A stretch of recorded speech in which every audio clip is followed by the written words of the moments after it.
नमस्कार दोस्तों, क्या 3 मार्च 2026 को चंद्र ग्रहण लगने वाला है? क्या ये भारत में दिखाई देगा या नहीं? अगर दिखाई देगा तो सही समय क्या होगा? सूतक काल कब से शुरू होगा? और सबसे महत्वपूर्ण, गर्भवती महिलाओं को क्या सावधानी रखनी चाहिए? आज की इस वीडियो में मैं आपको पूरी स्पष्ट और वैज्ञानिक जानकारी देने वाला हूँ, ताकि आप किसी भी अफवाह या अधूरी जानकारी से भ्रमित ना हो।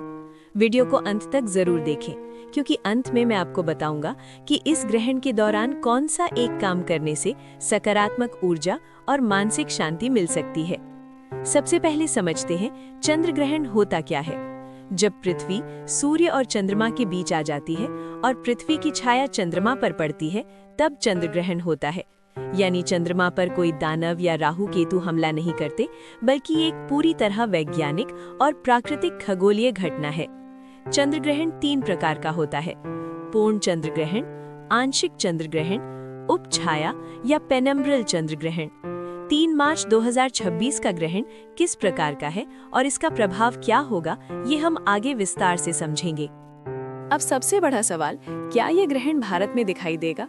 ग्रहण का दिखना इस बात पर निर्भर करता है कि उस समय भारत में रात होगी या दिन। चंद्र ग्रहण केवल उसी स्थान पर दिखाई देता है जहां उस समय चंद्रमा आकाश में मौजूद हो।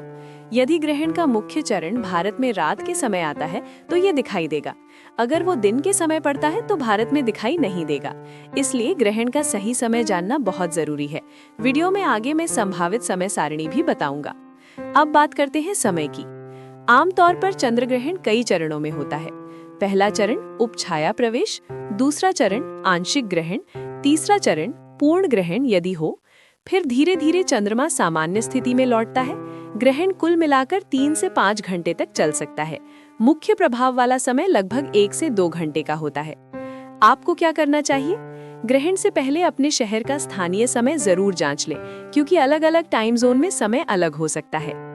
अब बात करते हैं सूतक काल की। धार्मिक मान्यता के अनुसार चंद्र ग्रहण से 9 घंटे पहले सूतक काल शुरू हो जाता है, लेकिन सिर्फ तब जब ग्रहण आपके स्थान पर दिखाई दे।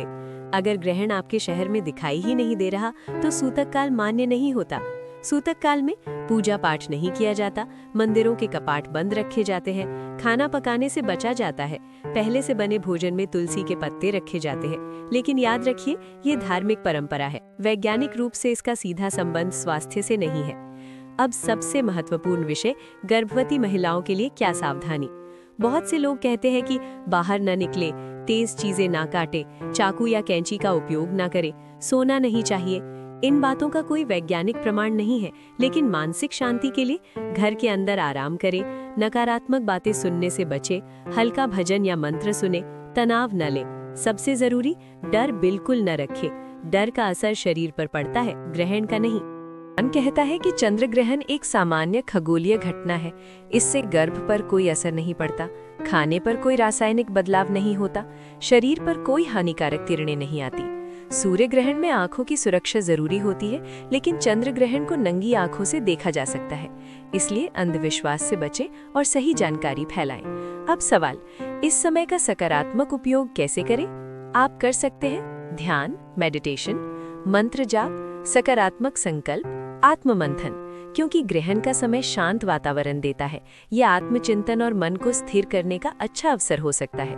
आप अपने जीवन की दिशा, लक्ष्य और योजनाओं पर विचार कर सकते हैं। तो दोस्तों, आज हमने जाना 3 मार्च 2026 का चंद्र ग्रहण क्या है, भारत में लगेगा या नहीं, सूतक काल कब मान्य होगा, गर्भवती महिलाओं के लिए क्या सावधानी और वैज्ञानिक सच्चाई क्या है। अगर आपको ये जानकारी उपयोगी लगी हो तो वीडियो को लाइक जरूर करें। कमेंट में लिखें आपके शहर का नाम, ताकि मैं आपको सही समय बता सकूं। और ऐसे ही सटीक, संतुलित और जागरूक करने वाली जानकारी के लिए चैनल को सब्सक्राइब करना ना भूलें। धन्यवाद। जय हिंद।